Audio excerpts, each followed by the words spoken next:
I'm your host, Sarah, and I'm your other host, Morgan. we are two sisters By marriage, who love talking about stories, from writing fiction and creating elaborate plot lines in D&D, to designing worlds you don't want to escape from. we're Out out of initiative. Today, we're going to talk about world building, Ooh. which is probably one of my favorite topics to talk about with writing. And I'm very excited to hear your thoughts and how you design worlds for D&D or in your writing. And I'd love to learn what you do and see if there's anything that I do differently or you do the same. I'm very curious, Morgan.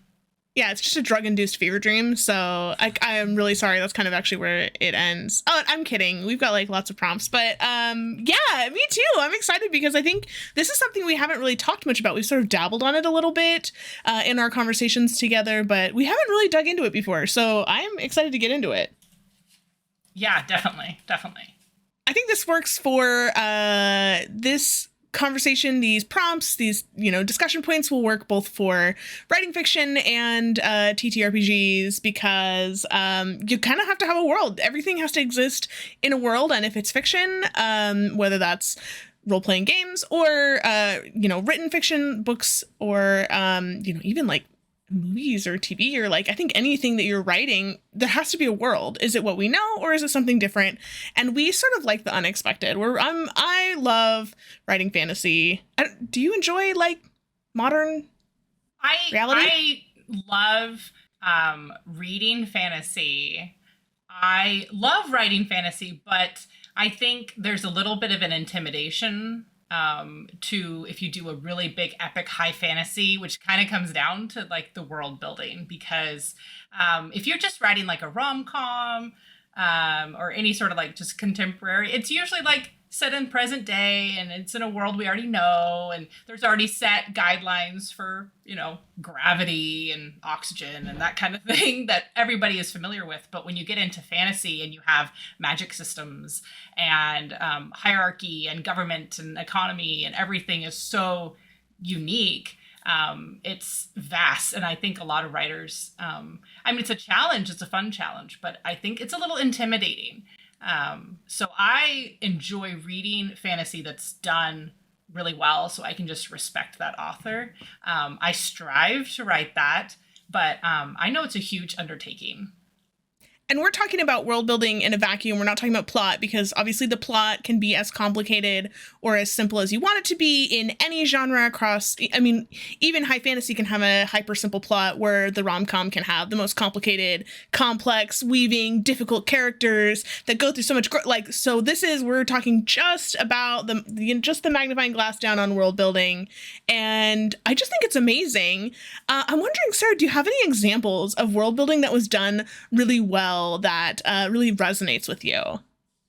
Well, definitely the high fantasy. There was, a lot of people talk about Lord of the Rings as a really good example of just everything was so thought out ahead of time. Tolkien did such a good job, knowing the master plan of what the world looked like and what the characters were where they were gonna go. The maps, everything. That's a really good one that I think a lot of fantasy is kind of inspired by. There is a lot that I've read that the author kind of took little bits and pieces of the Roman architecture or Roman time period, and then made it with fantasy, or they take a Wild West kind of theme and then make it fantasy. So I think that's kind of a jumping off point, and I really love those because then you have a little bit that you already know. I've read a few high fantasy that the first 100 pages or so, I don't know what's going on. And, yeah. and it's not to say it's not enjoyable, but there's been a few that it's just, there's so much that it's hard to kind of ground yourself and center yourself. Six of Crows, that whole series, I've stopped and started multiple times just because you are just thrown in and expected to know everything right off the get-go, who these people are, what they're doing, what this world is. And a lot of people I've talked to about it, I'm like, I just can't get into it. And they're like, just keep going, just keep going. You don't know how to pronounce anything. You don't know what's going on. It's okay.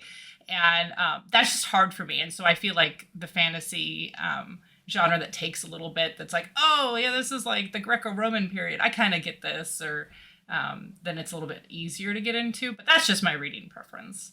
That's fair. I think a lot of writers fall back on sort of classic European, you know, mythology, or even like, oh, it's sort of medieval adjacent, and then that's where the story starts, but there's magic, and like that's sort of like known, it's like known unknown, right? Like I know the basis, I know the premise, but the unknown here is how does magic impact. And I think the conversation we have in our house all the time is world building is all about, and I think Brandon Sanderson's lectures, which are on YouTube and are absolutely phenomenal, and I strongly recommend. They are fabulous. Yeah. Yeah. He's so good. And he's so accessible.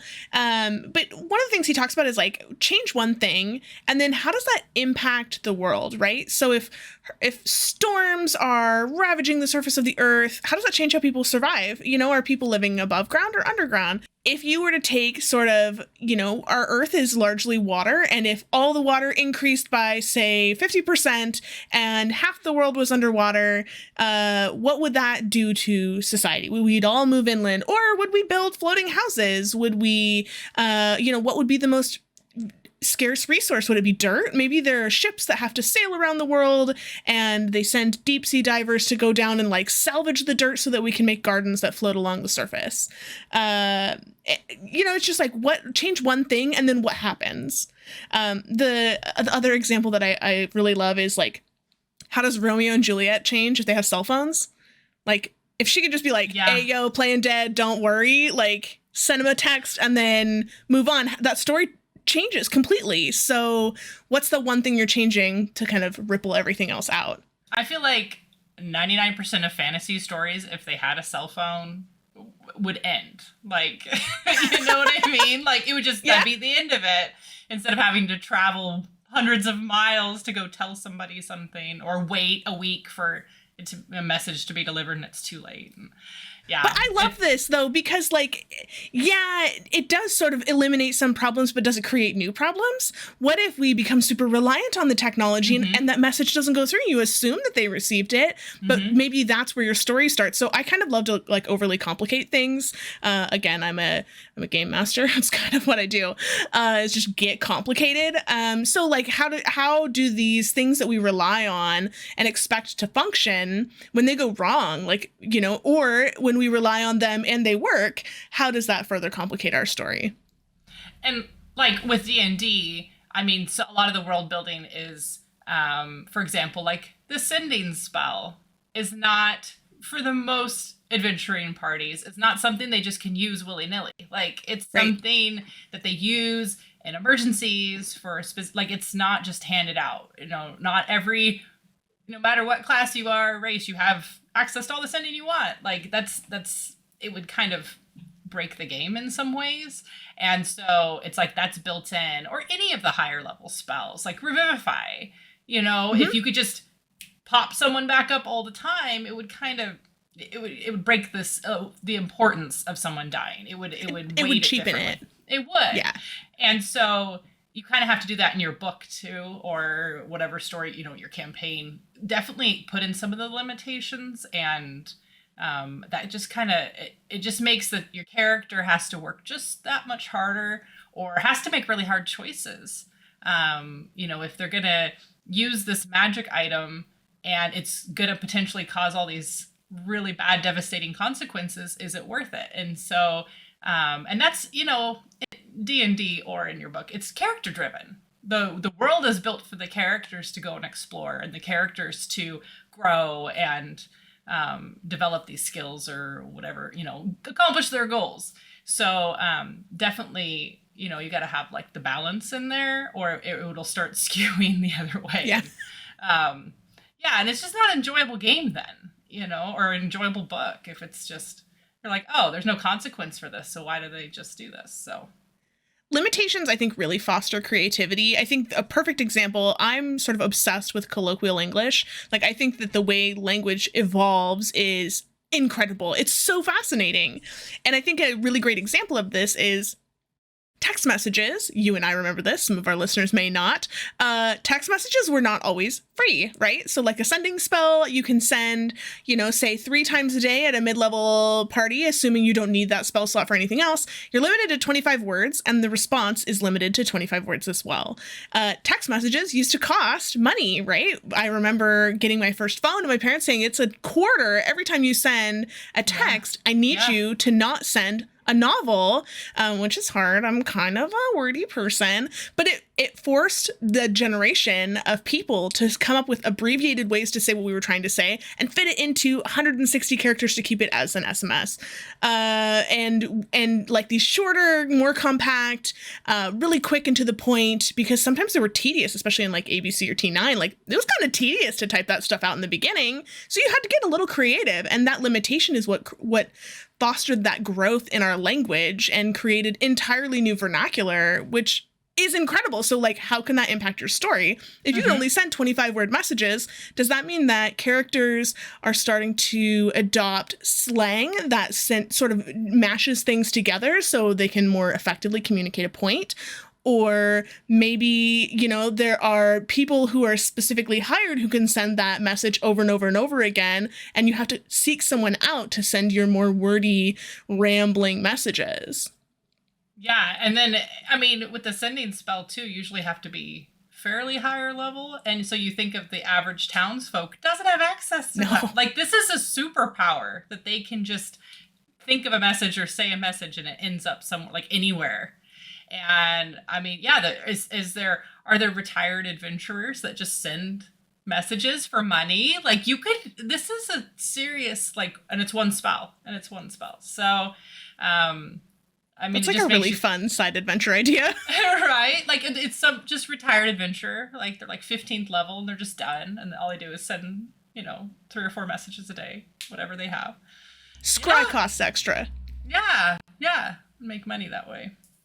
Absolutely. Yeah. And then, I mean, so in regards to, you have to have rules. You have to kind of have boundaries, especially with novels. If you're doing like a big, 2 or 3 part, series. But from my perspective with D&D, you have to have some of that, but so much of the world feels like it should be changed by the characters. I mean, what do you think? Like, don't you think that they should have some influence? I like that. And I think this is sort of the contrast that we've talked about a little bit before. Like, are they extraordinary people who are out on an adventure who must come to terms with what they are capable of doing? Or are they ordinary people who, over the course of an adventure, become extraordinary? And I think, those are sort of, from a D&D perspective, and I think it works in fiction too, those are the sort of the 2 routes that a group can go. And do they grow into the ability to use these, awesome magic powers that they have? Or do they awkwardly, drunk text at 2 a.m. with their sending spell and accidentally send something off to an ex that causes some problems? Like accessibility. Hypothetically, if a character, I'm not saying you've ever done this. Oops. Gosh, I think both of our characters have done that now at this point. Yes. Yeah, and I think that's pretty normal for most D&D characters. So too. But yeah, I feel like, D&D, if you're playing in this game and you make a choice whether to interact with an NPC or to burn down a barn or to not fight a dragon or to fight a dragon, when you come back to that town, in my opinion, I want to see change. I want to see the townsfolk out and about now that the dragon's killed, or I want to see the town burnt down now that you left the dragon. And I feel like you kind of need a dynamic world. So if you're creating this world, don't be so concrete that nothing changes. Because I think, again, it's supposed to be the enjoyment of the player. And if it's no matter what you do, if you come back, it's the same, it kind of feels lackluster. I agree. And it also tells the players nothing you do is going to impact the story, which means I can do whatever I want. Great. If nothing I do has any impact on anything, then I'm going to go wild. Yeah, exactly. So, I mean, it's definitely, something you have to think about ramifications. If you're building this big world, if you're homebrewing this big world, make, a plan in your head that if your characters go one way, what would that do? How would that shape? And I was looking before we did our talk today, I was kind of looking up some ideas, and a lot of people say that look at like from an NPC standpoint, like if you have the town blacksmith, what is his story? And you don't have to do a full backstory, but like what is his perspective of it? Or what if there's a nobleman? And what's his or their perspective now that the dragon has destroyed their town? What are their motivations and that kind of thing? And not just from the characters, but from like the person that lives there, and kind of use that to make choices. Like how would the nobleman react? What would they do to the town to protect it now, or to rebuild it, and that kind of thing. So just to keep it dynamic. You said something to circle back a little bit on reading fantasy. My spouse and I, your brother and I, are listening to Iron Widow, which is so good. I mean, like, I can't recommend it enough. It's amazing. And one of the things that the author does in terms of like how these things impact the world, we see a lot from the main character's perspective of like, people might look at what I'm doing today and not realize that I'm making a show, and they think that this is something to aspire to. So the character often reflects on her own, like how she impacts the world. But that book in particular we're listening to as an audiobook, and something you said about like the pronunciations, I get really caught on like, how am I saying, is that Wendwin or like Hundun? I'm reading it and I'm like, I'm not sure how to say it. So we've been listening to it on audiobook, and like totally different experience to be able to say like, great, got it. I know exactly how that word's supposed to be pronounced. Can I say it? Probably not. Like, it's all based on Chinese mythology. They use a lot of the book uses a lot of vernacular and language that's like pretty unfamiliar to my ears. A lot of Chinese languages are really tonal, and like I don't hear that. So it's really helpful to have like a native speaker using that language in a way that's appropriate, because then I can sort of reinforce it. But it also like really helps me as a listener, as a reader, follow along with like what's actually, some of this is like ADHD, right? So it's like kind of nice to have somebody like read it to me at the same time. But like it helps me understand the world building a little bit more, because I'm able to just get immersed in the story instead of getting focused on like, what is this weird fantasy word? Because fantasy often has all kinds of wild made up language, and especially if it's based in another culture or another language, like it's just like it gets hard to follow. So it's just nice to have like, so of course I'm an advocate of audiobooks, is I guess the moral of the story here. Oh yeah, for fantasy I always try and get audiobooks, because it's just, someone knows how to pronounce it, and then you don't get hung up, and then you can just get immersed and get into it and enjoy the story. Absolutely. So a couple of points that I wrote down, or I guess that I made Isaac write down, because we talk about world building all the time. Some of the like key things of like what might change, and what's the like impetus in your world, and how does that impact your world building? Like what happens? Some of the key categories that we talked about were transportation, communication, warfare or weapons, government, and tool development. And something that we talked about a little bit that I just was really excited to get your input on was that we always say the DM should be having fun too, and you can involve the players in some of this world building. So you obviously can't involve the characters when you're writing fiction, but when you've got players at the table and you're starting a new campaign, you could, in theory, bring your players in and say, throw something out. What's like something you'd love to see in this world, and then implement that into the world building. And I just really want to know, like, what's your take on this? How does that feel both as a player and as a DM? Do you feel like that's too much pressure, or do you think that that's exciting because then you have some ownership over the world? Well, I think that's exciting, and I love that idea. I can't speak for all players out there, but I love the idea of having your character. You create this character, and in the back of your mind, this is how you see them. And if you, for example, make a character that speaks Gnomish, and they never come across gnomes in their world, I mean, that's a whole language that, and they can have a backstory. Maybe they had like their caretaker was gnomish. The family that took them in was gnomish, and they were in a part of a gnomish village. I mean, it's like this huge part of their world, their, you know, their own personal world. And then the campaign you're thrown into, you never meet a gnome. So I just feel like the more diverse, just different languages, different races, different ages, all of that, I think would just make it for an overall better experience. In my opinion, I think all players, you know, they have their own kind of backstory and how they see their character. But I really like the idea, and I know you've done this before, of a magic item you get at, like, say, 3rd level, and then at 5th level it changes. Or you accomplish something, like maybe you're trying to avenge somebody, and you accomplish, like, one of the people you're able to find, and so your weapon upgrades. And then the next one, and then it upgrades again. I love that idea, or it kind of evolves. And I know you've done that, Morgan. I know you've done that with a few of our players. So something like that, because then there's less of a chance of stagnation. Because what was really helping you at 3rd level, at 5th level, or 7th level, helpful. It might not be so helpful. Exactly.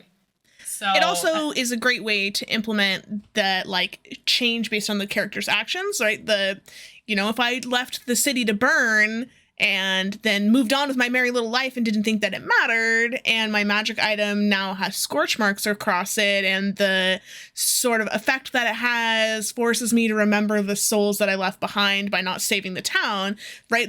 That builds on that character and allows them to grow a little bit more while also being impacted by the choices that the character made. Mm-hmm. Mm-hmm. And then I know we kind of discussed this too off air, but having, when you make your character, having your backstory and someone in your backstory that is very, very useful, they could reach out to, someone with a skill or someone that has knowledge of something. And it doesn't have to be directly related to their backstory. It could just be someone they know, and just how it could benefit the whole party if they knew a blacksmith that can enchant armor or something. I think that just, and each player could have that key person they may or may not ever reach out to, they may not ever go see, and then as a DM, you could have these NPCs, like, really fleshed out. You know what I mean? You know them ahead of time. And you didn't have to work at it. You didn't have to work hard at all. Right? Yeah. So it's like 2 birds with 1 stone. So you can already know where the NPC, what village or city they're in, what they're doing, have them everything figured out, and then there's a really, really good chance your characters are going to end up there. And so it's kind of like planting the little seeds that benefits both sides of the table. We were talking about this with Talison's character Ashton in the new Critical Role campaign. Ashton has all these connections throughout the city, and it was like, ooh, I don't really remember what my relationship is with this NPC, but, like, you can tell that they have this connection to all of these people, and they have, like, oh, I know a guy. And if you want a character who knows a guy, which I think a lot of players really enjoy being in the know, like, they want some control. This is a great example of a way that you can bring that in and, like, fold the player in, help really satisfy what that player wants with their character development, while also, like, kind of easing the burden on the DM big time. Like, oh yeah, you've listed off all these NPCs that you know, great, sounds good, they're here, they're canon. I've got control of them from here on out, but you've kind of built it up to this point, so I know how they might react in a situation or what kind of skill set they have. Yeah, definitely. And I think from a player, when you're in this world, you know, it's revealed to you slowly, and you have your own personal knowledge that, you know, hopefully you've discussed with your DM. So you know your character's history, but there's several times I've felt that one of the other players asks me something in character, and I know my character would know the answer, and I just kind of ad-lib what I think the answer is. And the whole time I'm like looking at you, Morgan, or I'm looking at Isaac, like, am I doing this right? Am I doing this right? And so, like, the world building, I'm always like, sometimes I know. And then other times I'm like, I hope this is right, because this is what I'm saying. And so, it's interesting when you're in the world, because you're just kind of going off of how you've perceived it, what you've built, and how you've interacted, and then kind of working off of that. That's something as a player I'm trying to, like, get better at, like with the confidence. Like if we're watching Critical Role, they just are so confident with their characters. Occasionally they do kind of defer to Matt, but it seems for the most part they're confident in like what they're saying. And so I think just knowing your world and just kind of knowing the limitations and the history and all that just really plays a big part in being a better character. Absolutely. And I think a lot of that for that group especially, and we see this with our party a lot, and like what you're describing there is just really good improv, like being prepared to say, I understand the parameters of the world, so I know that like a god didn't descend from the sky and is working on the armor. Like you're not going to go like out of left field. You can be like really reasonable, but it's interesting because you have one of two routes. When another character says, oh, do you know where we might get our armor repaired here in town? You as the player can say, oh, I totally do. And then turn to the DM and say, and I tell them. And then the DM has to kind of fill in the gaps. And it may or may not be something they've worked out. But if you have that like trust, you can say, oh, I totally do. It's this blacksmith. They're pretty cool. They're up on the corner here. And you can be kind of vague about it. Yeah, we've worked together a couple times, and then just sort of ad lib and like let it happen. And the cool thing about that is then again, if the DM hasn't built this person, you've just built them for them, or to some extent. Again, big amount of trust happening there between the player and the GM. But it kind of just like it helps the flow of the story. Conversely, if we're talking about fiction, I have to wonder, are there ever points in a story when you are writing and a character asks something of another character and you haven't actually figured out what the next thing is? Do you ever just sort of spill an answer in character and just see like where it goes? Well, that has happened. Totally has happened. Either it's something as I'm drafting or when I go back to revisions, my agent, there's been several times that I can remember them very clearly where she has asked, my agent put a note in there and said, but why? Like, why did this, it's some side character just said something, and she goes, but why? And I sat there, Morgan, for 20 minutes realizing the ramifications of just that question.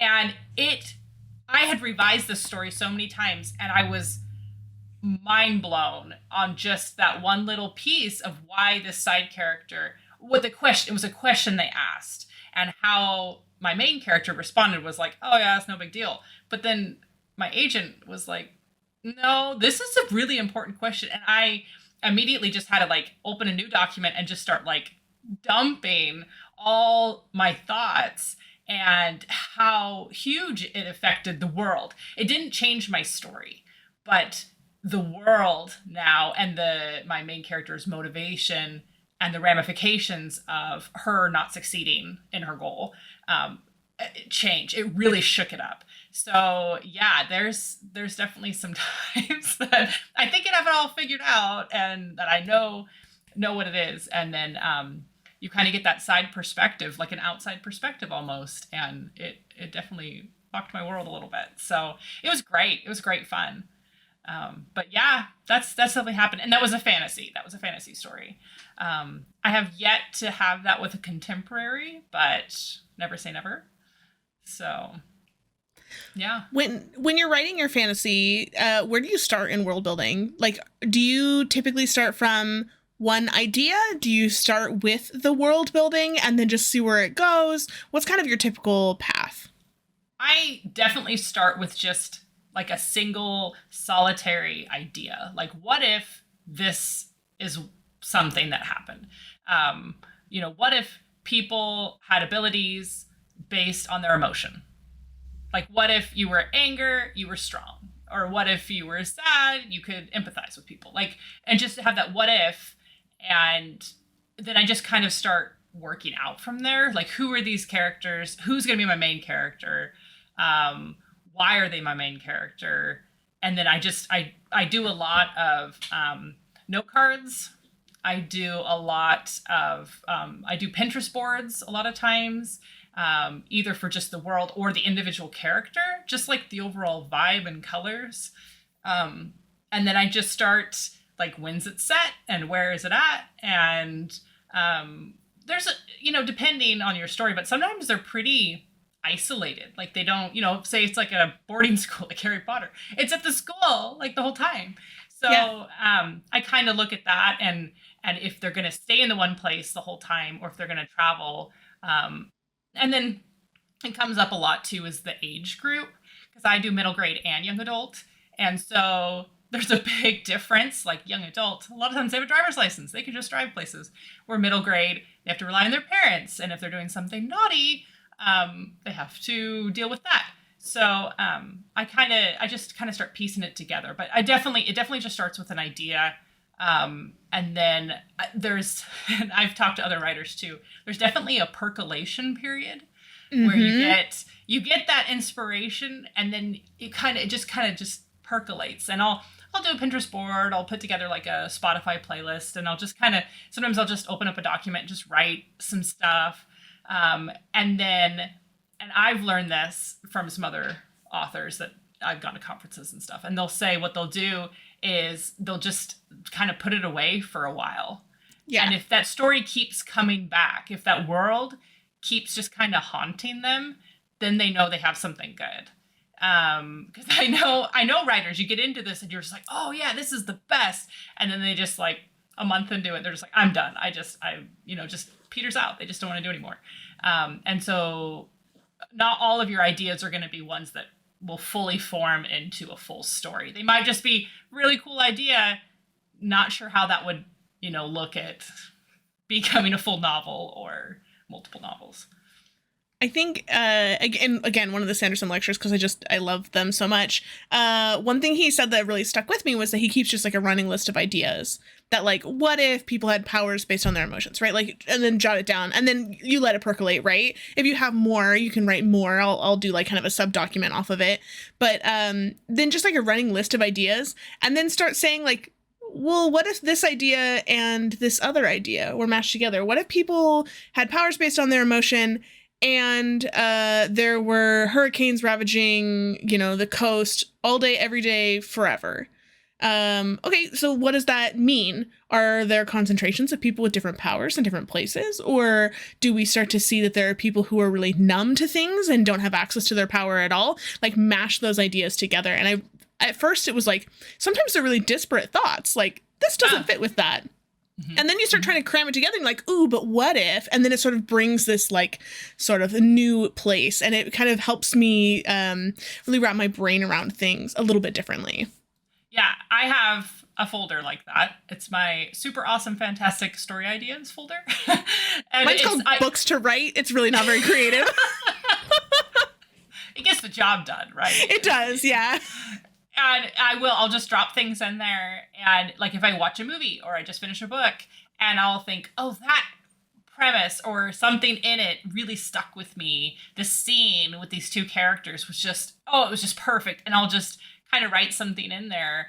And then I'll just every now and then refer to it. And I've pulled from it and written full novels from it. So I highly recommend just doing that, either a journal. I just have a document on my computer that I just keep adding to. But you get ideas when you're at your computer? That's amazing. I have on my phone too. Okay. I was gonna say, like, I don't think I've ever like sat down and been like, I have an idea. Like, it's always just like, I'm in the grocery store, I'm walking through, I'm adjusting my mask, and I reach for the beans, and I'm like, wait, what if everything was beans? And then I'm like, oh god. Yeah, people look at you like you're nuts. I have notes on my phone, and then when I get home or wherever I am, then I add it to my document. So yeah.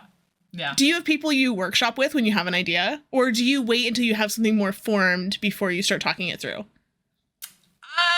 I think early on when I first started writing, I have a writing group that I'm part of, and we have a breakout. We call it the bounce chat, where we'll like pitch something and then have people like respond to it, or like, hey, what do you think about this, or what's wrong with this? And they're really good about being like, yeah, that's not going to work for YA, and this is why. It's great. That's like too many dicks. Yeah, right. There's like 30 of us in there, and it's great. And they'll just drop something in there, and you can just respond like, oh yeah, that's definitely not going to work, or that sounds great. But now I think I'm pretty confident in either the market, or my own abilities. The biggest thing I have now is I have some ideas, but they're so ambitious. I just don't know if my writing's there yet. And that was something I didn't comprehend like a few years ago. I was like, I'll just write anything.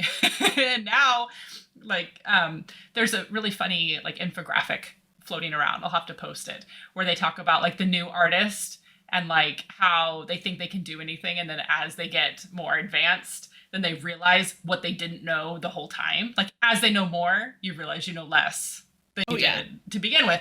And I think that's where I am now, is that I have all these great ideas for stories, but it's like that would be such an undertaking. And part of it's just because I've done a lot of heavy revisions and multiple point of views and everything, and I realize the amount of work and effort that goes into something like that. When it's done, it's great, but it's a long long journey. And so it doesn't mean I don't want to try it, but I just have to make sure that that's really something I want to like invest a lot of time into, and that will end up being something I'm really proud of when I'm done.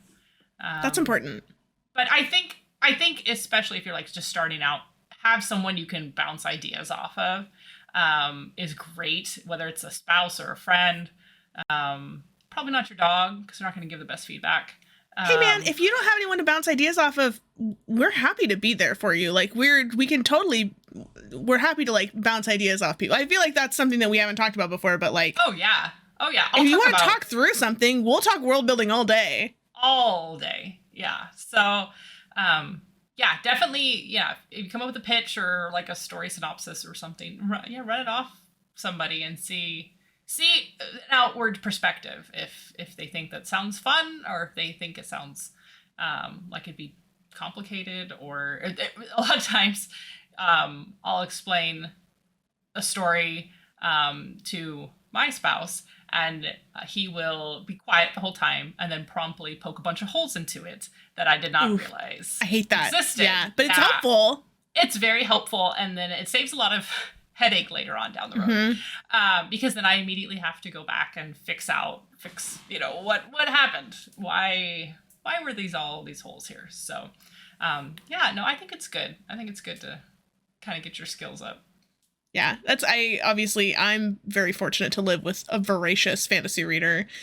So I end up with somebody who's got like a lot of context. So I can be like, oh, what if, there were deserts that inhabited everything and everything else is water? Wait, the one we were talking about recently was like, what if every night when the sun went down, the water level rose up to the height of the mountains? So right, that like water city. And he was just like, oh yeah, like water world. And I was like, okay, kind of like that, but like, and then like, oh yeah, that's kind of like, oh yeah, that's kind of like, and he's always got these, not to say like, oh, your idea has been done before, but like, oh, that kind of reminds me of this piece from here and this piece from here and this piece from here. And then he can say, well, what these writers did was blah, blah, blah. What do you have in your mind? And then we can kind of build from that. And he also tends to like, speaking of world building, okay, well, what does that mean for what type of food these people eat? Does that change? Is their diet different based on the fact that they have tons of access to fish, or maybe overfishing has happened and there's no fish left? And then he'll just start kind of like rattling things off, and then I'll like latch onto something, be like, oh, that, I want to talk more about that piece. And then we can kind of dig in based on that. I'm like very fortunate to have somebody who just wants to like talk about this stuff all the time. And then we end up on long car rides, and we'll spend an 8-hour car ride just workshopping a D&D character that I played twice, and then we didn't play again, and that was the worst. And I'm gonna bring her back at some point, but until we get there. I believe you. You will. So I have a quick question for you from a DM standpoint.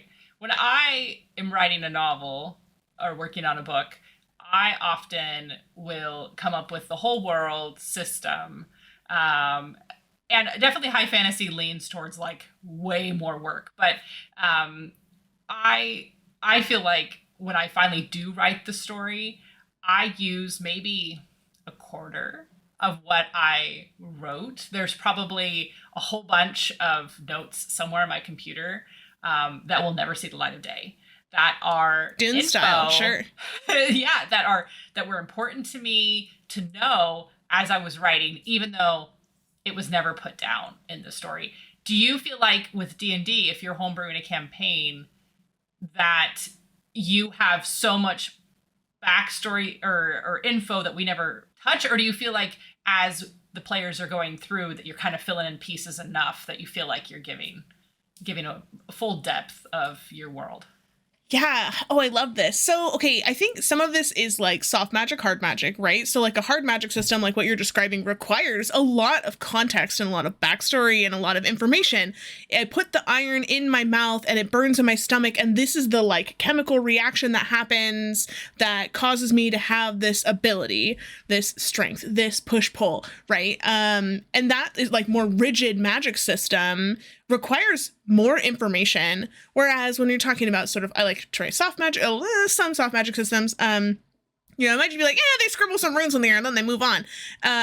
But for D&D, when it's a story, when we're talking about like, what are the like outer workings, for the most part, if I do have a lot of notes that like no one has ever touched, they're not going to come up. I think last Sunday I mentioned this. So I was like, oh yeah, I wrote this document August of last year. So like 18 months ago, I had written this document for like, when you guys meet this character, she's got these lines.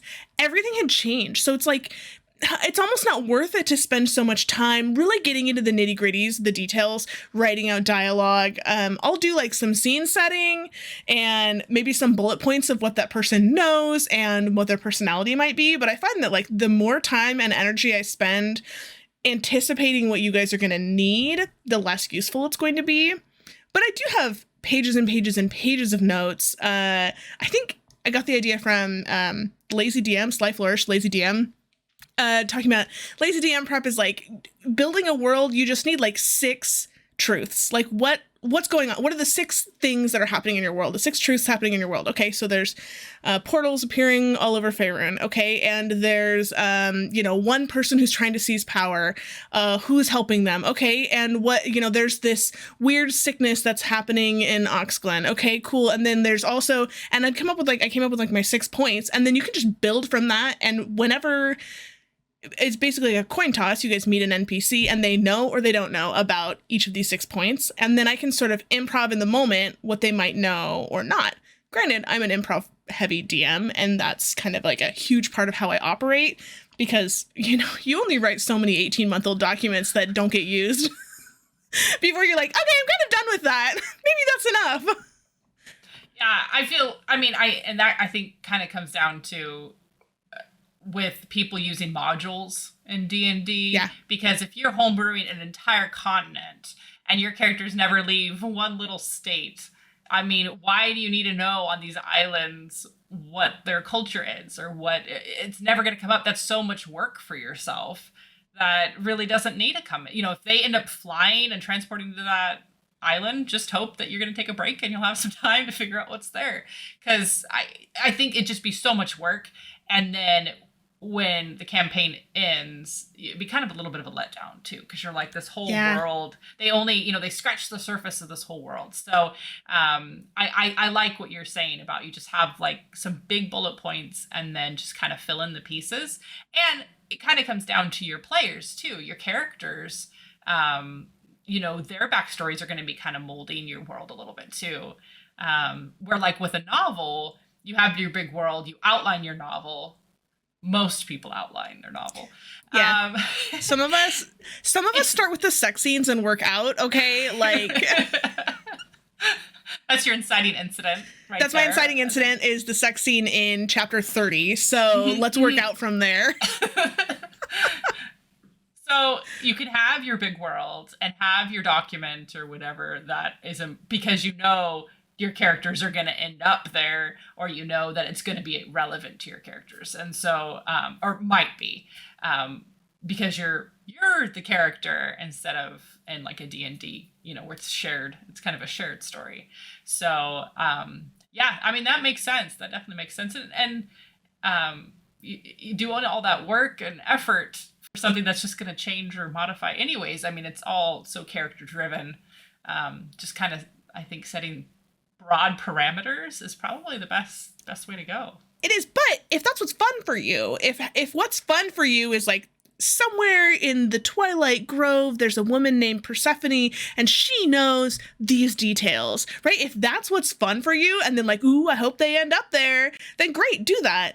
And, you know, if you find that the players constantly are going in a different direction other than what you predicted, you know, loosen the reins a little bit, or kind of like buckle down and say like, hey, this is on rails and I need you to follow. This is the way I have fun. How can I make this so you can have fun? Like if you want to like come to that agreement, you can. There's nothing wrong with that. Also, you know, if you want them in the desert and the players don't have the ability to leave the little state that they're in, maybe just they have access to the keys to an airship, and also one person wanders by and is like, gosh, I wonder if anyone ever solved the Sphinx's riddle out in the desert.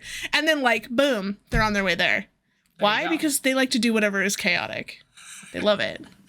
That will be their choice. That will always be their choice. So as far as, I know you've watched Critical Role, and I know you've watched a couple other D&D campaigns. What are some techniques that you see in their world building that you like?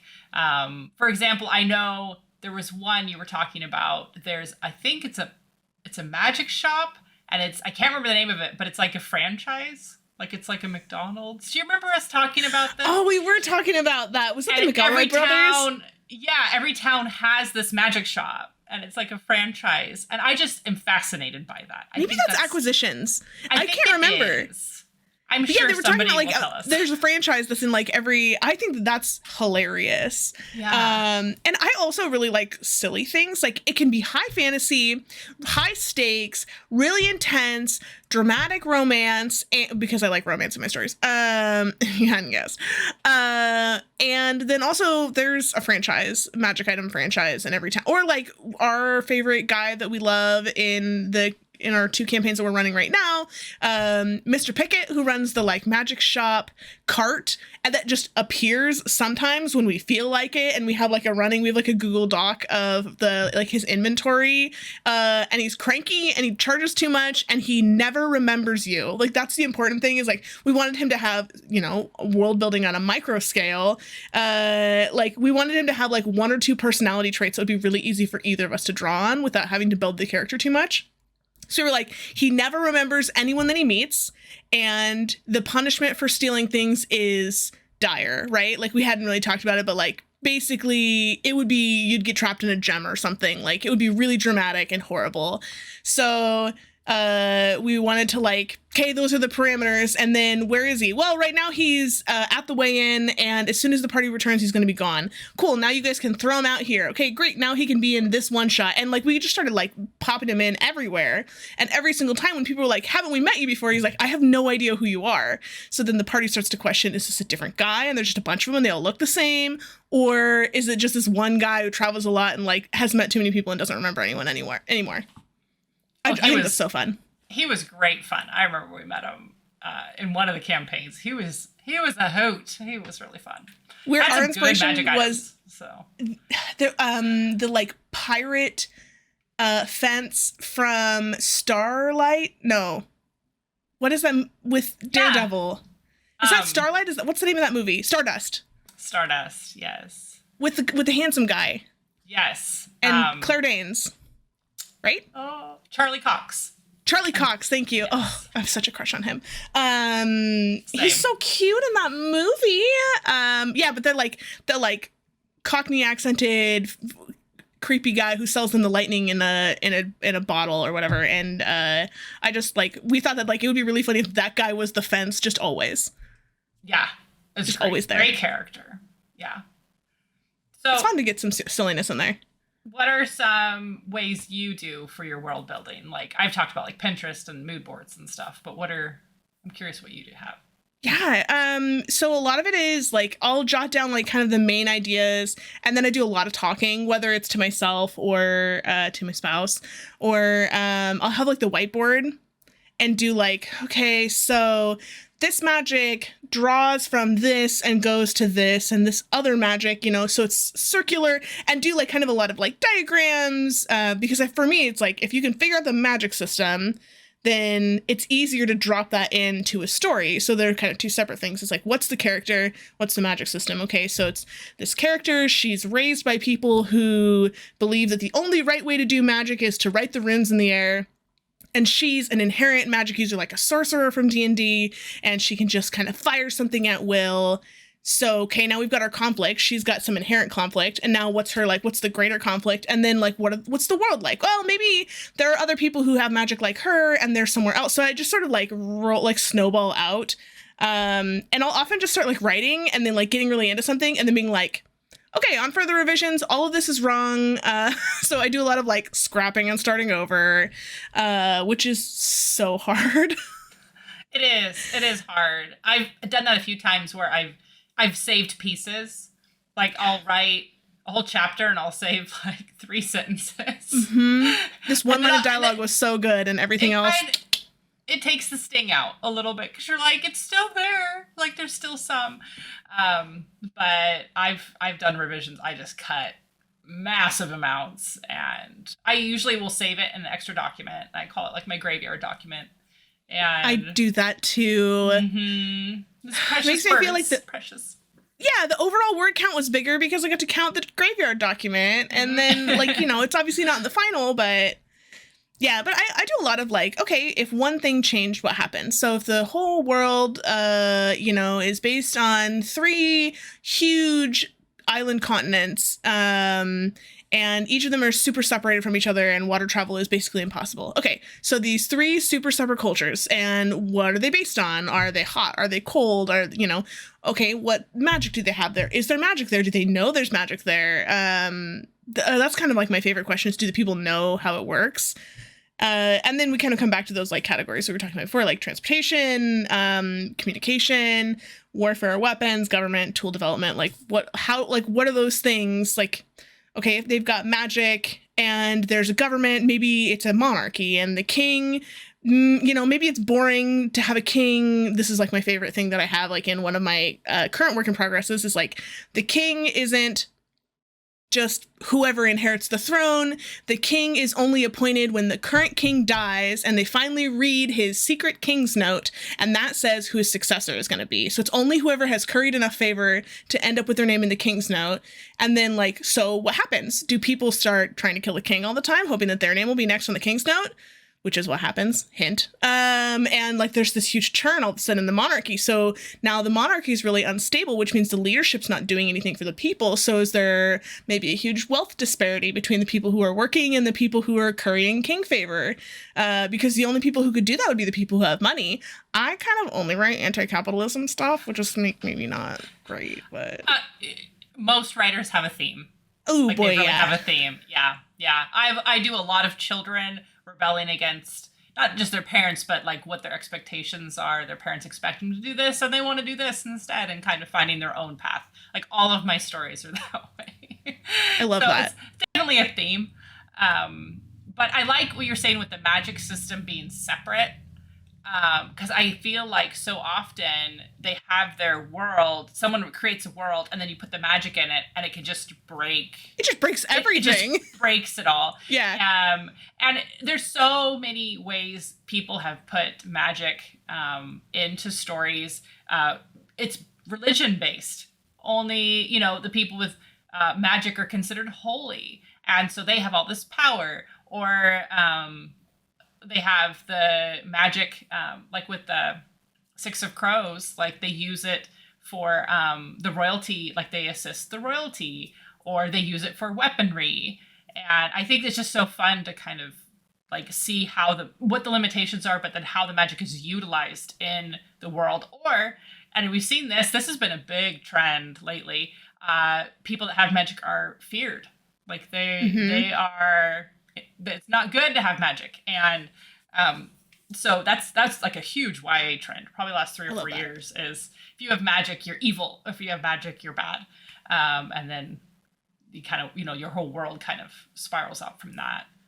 I'm kind of constantly rebellious. So when that trend began, I was writing my first nano in 2018, and I was like, okay, I love the idea that having magic makes you feared, but maybe not all people with magic are feared. Maybe it's only people with some types of magic, and it's only because the people who were made really famous with this type of magic were people who were using it for evil. So now there's maybe like an enforcement agency that goes out and hunts down specifically these type of people with this one type of magic. So they're really feared, and those people really live in the shadows. And like, how does that impact the world? And that one, and then, you know, you like have this magic system, and then you're like, where am I going to set it? Is it medieval Europe? Is it, you know, the Ottoman Empire? Is it, you know, some fantasy island somewhere? And sometimes it's easier to just be like, this is modern day Oregon coast,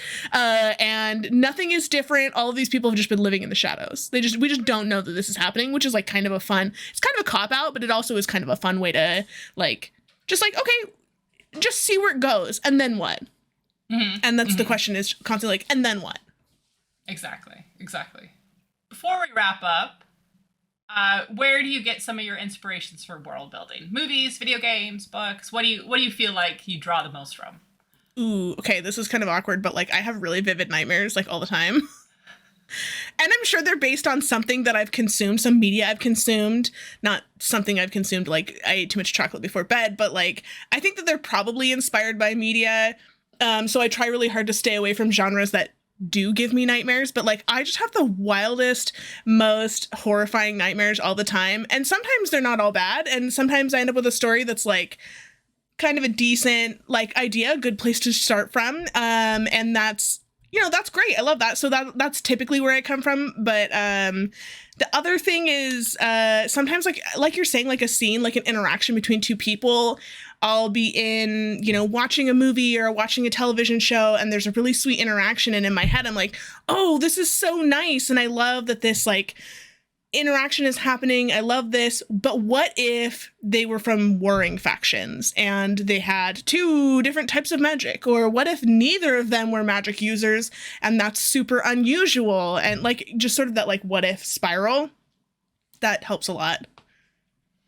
Yeah, I'm the same. Like I'll be watching a movie or a TV show, and sometimes it doesn't hit me like right. Oh yeah. Right as I'm watching it.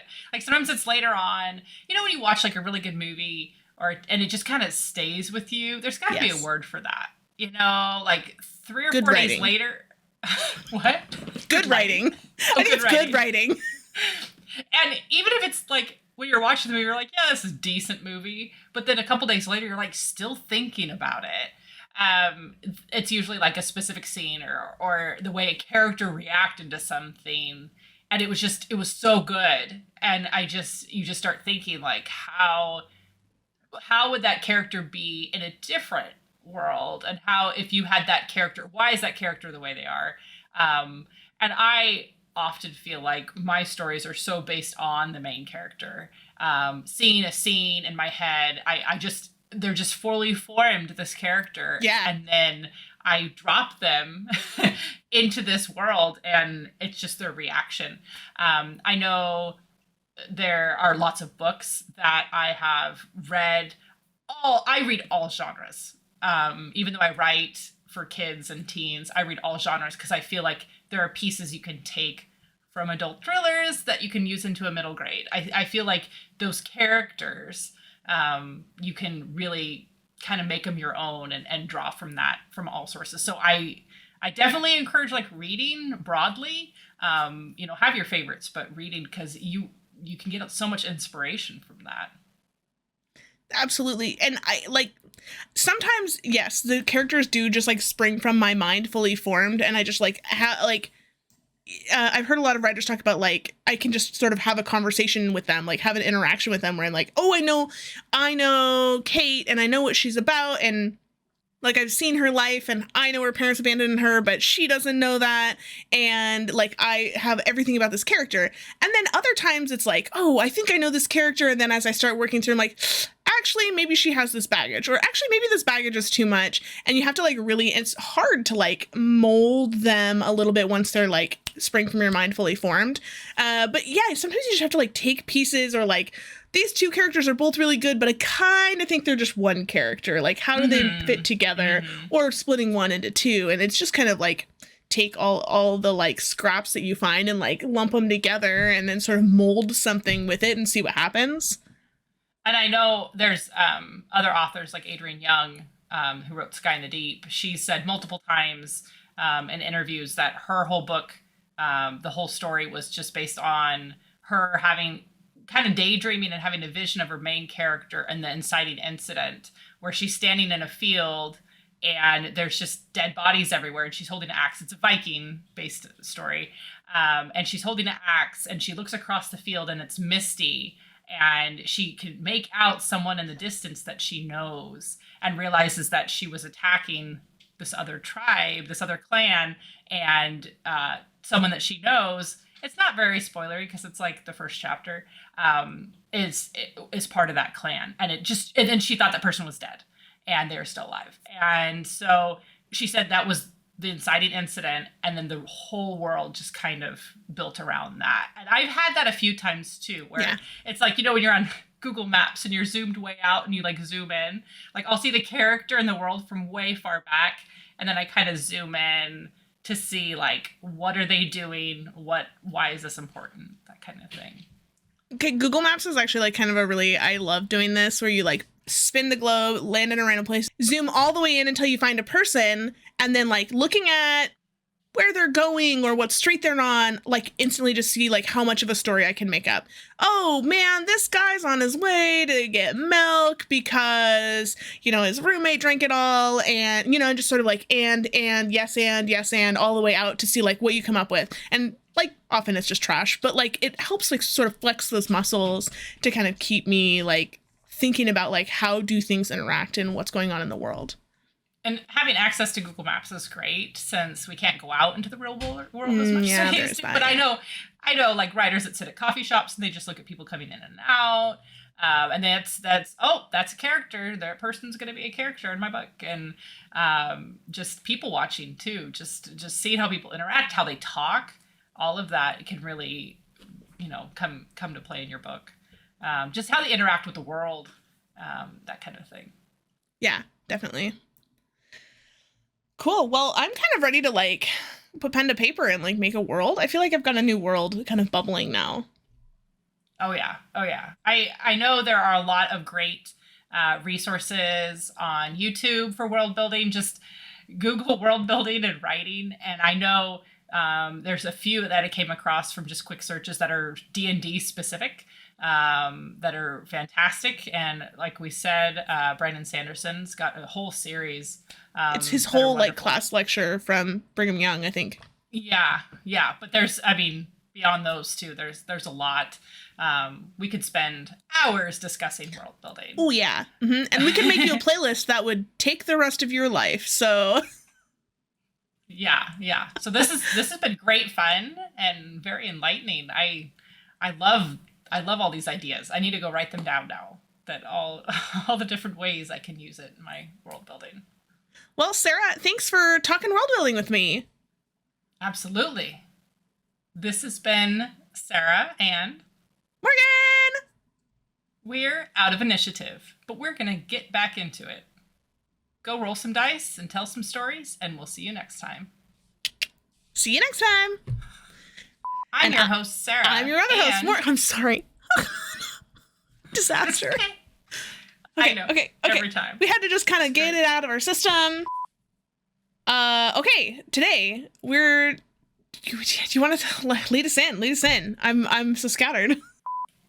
We were so on target today. I feel like we were really. I'm not gonna have any outtakes. It's great. Oh Jesus! Sorry. I'll do that. That was not intentional. It came through crystal clear. Oh God! I'm so sorry. Amazing. No, I'm not talking to you, Google. I'm talking to a podcast. Thank you. Should we do some sort of like, I'm Sarah and I'm Morgan, like outro, or do we want to do like I say your name, you say my name. That's confusing, right? This has been Sarah and Morgan. I promise you've I don't only have manic energy. There are other modes. I change, so I have inconsistent energy. Hey. I see you've tried cocaine energy. And nothing else. You've been listening. No, Isaac says that. Isaac says that part. Yeah. Okay, so we'll say like, oh wait, hold on, we have an outro. It's in the thing. Finger guns? Really? Yeah. This is where we are now. This is where we are now. Finger guns. Because I can do it. I don't know. That's all I got. Don't take this from me. We're going to stop. We should. Thanks for listening to Out of Initiative, a podcast from Merely NPCs. For more from Sarah and Morgan, visit merelynpcs.com or follow them on Instagram @merelynpcs.